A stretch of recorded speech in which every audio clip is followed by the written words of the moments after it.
2 spoon சக்தி உரு மிளகாய் பொடி போட்டிருக்கோமா. 2 கிலோ மீனுக்கு 2 ஸ்பூன்.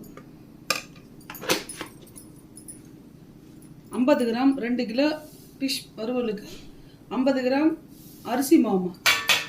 ஒரு அரை பாக்கெட் மீன் மசாலா.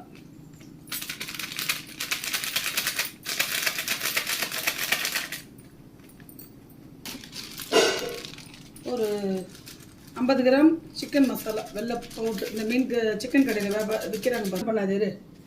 தேவையான அளவுக்கு 2 கிலோ மீனுக்கு இதுலேயும் சால்ட் இருக்கும். தேவையான அளவுக்கு சால்ட்டுமா. அரை ஸ்பூன் மஞ்சள் பொடிமா. எல்லாம் தண்ணி ஊற்றி தான் ரெடி பண்ணிங்க. நீங்கள் இந்த மாதிரி செஞ்சு பாருங்கள், என்ன டேஸ்ட்டாக இருக்குன்னு அப்புறம் எனக்கு கமெண்ட்டில் சொல்லுங்கள். ஒரே கொஞ்சமாக ஒரு அரை நெல்லிக்காய் சைஸ் புளி போட்டுங்க. ஒரு 5 டாப் ரீஃபைண்ட் ஆயிலோ கல்லெண்ணெய் எது இருக்குது. அந்த 5 கிராம் 5 பாயிண்ட் எண்ணெய் எதுக்குன்னா மீன் வறுக்கும்போது ஒட்டாமல் இருக்குதுங்கம்மா.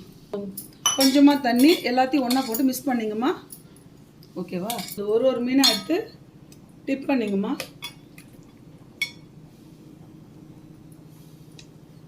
டிப் பண்ணி வச்சுக்கோங்க. இவ்வளோ திட்டத்தில் கலந்துங்கம்மா. அப்போ தான் மீன் நல்லா ஒட்டும், கரெக்டாக இருக்கும்மா. நான் ஒரு மீனாக டிப் பண்ணி இந்த மாதிரி எடுத்து வச்சேங்கம்மா.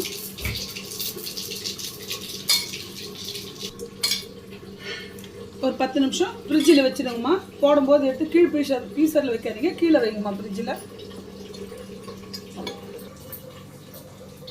அந்த வீடியோ உங்களுக்கு பிடிச்சிருந்தா லைக் பண்ணுங்கள், ஷேர் பண்ணுங்கள், பெல் பட்டனை அழுத்திங்கம்மா. ஒட்டாமல் வந்துருக்கு பாருங்கள். டேஸ்ட் பண்ணி பாருங்கம்மா. வாங்கம்மா சாப்பிட்லாம். ஒட்டாமல் வந்துருக்கு பாருங்கள். டேஸ்ட் பண்ணி பாருங்கம்மா. வாங்கம்மா சாப்பிட்லாம். போட்டிருக்கேன். இரும்பு கடாயை வச்சுங்கம்மா. எண்ணெய் ஊற்றி இரும்பு கடாயில் போட்டிங்கன்னா எண்ணெய் பிடிக்காது உங்களுக்கு. கடாயில் சூப்பராக ஒரு அழுக்காக எண்ணெயும் இழுக்காதுமா. இரும்பு கடாயை வச்சு போட்டுங்க.